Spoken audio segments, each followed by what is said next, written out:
Hello there. I want to talk about a transformation that I have undergone over the years I've been learning languages. But before I talk about that, I'll talk about a question that I always used to ask other language learners and that I'm sure that other people ask a lot. And it's this. What do you do each day? And I'd listen to the habits that they practiced. And what should I do each day? And to be honest, very often I was quite disappointed because people would say to me, oh well, I just read a lot and I talk and I write and I do a couple of hours a day.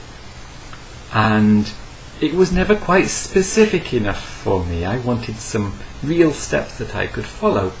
And I noticed that this was repeating a pattern that I've seen in other areas that I've had an interest in.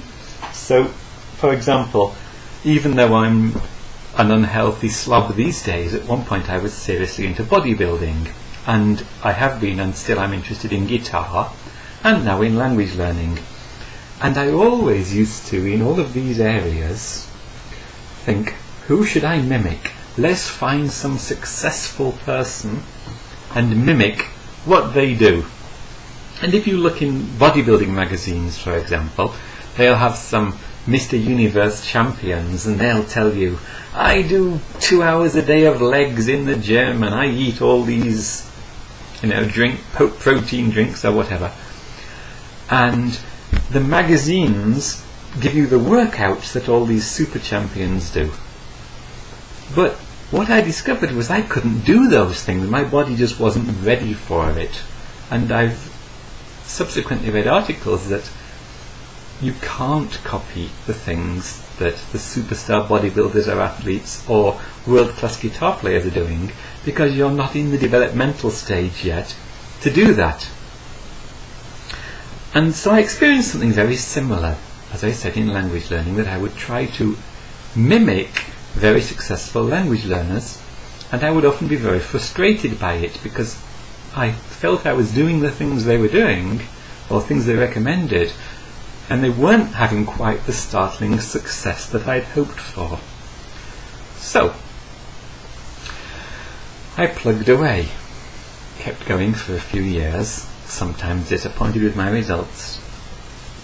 And I've noticed something quite remarkable happening.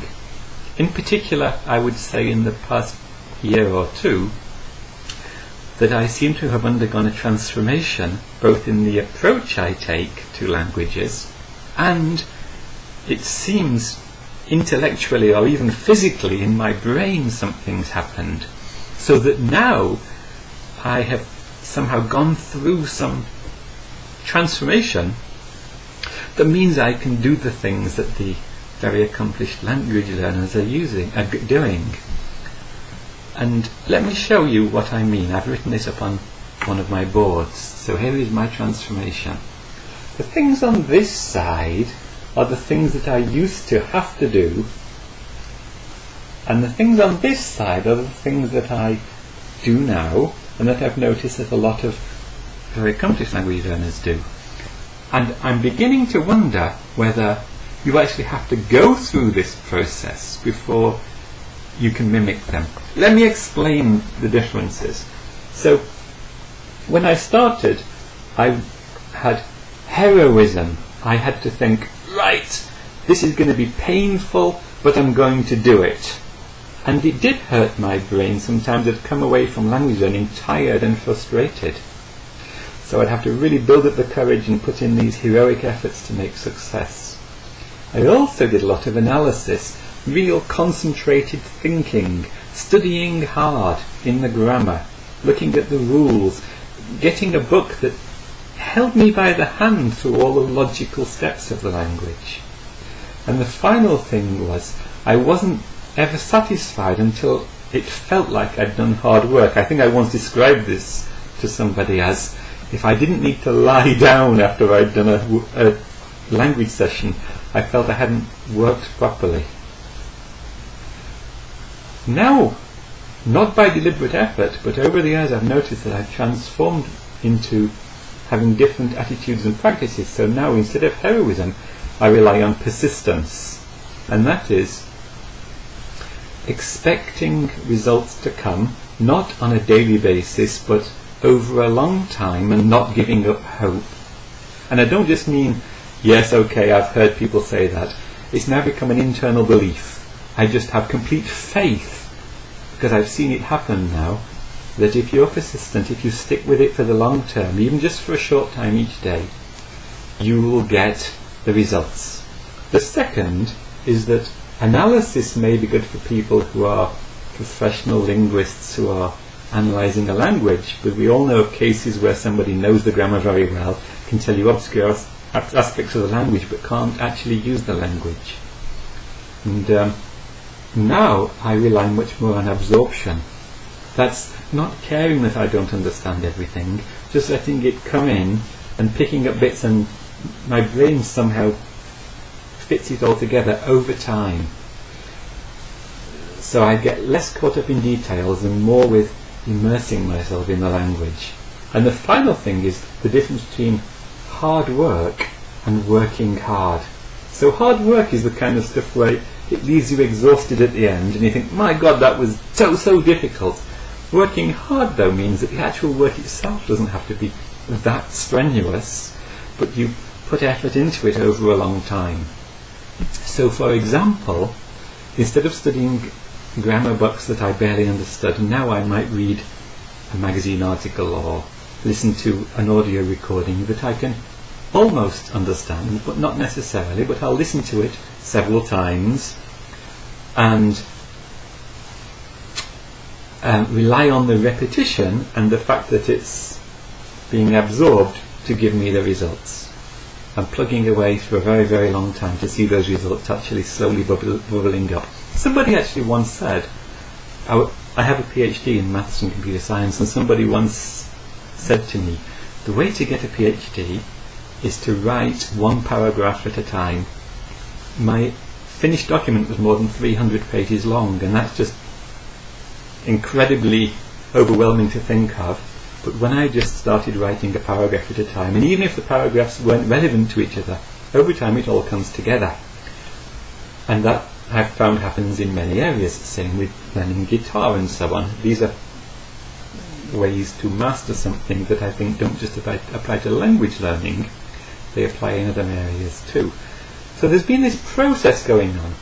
Not a deliberate process. I don't think you can force these changes to happen. Sure, you can change your beliefs, but for them to be completely internalized, I think is a process you maybe have to go through.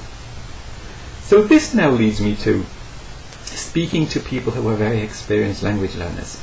I've often heard people say, I use Asimil, that's my favourite book.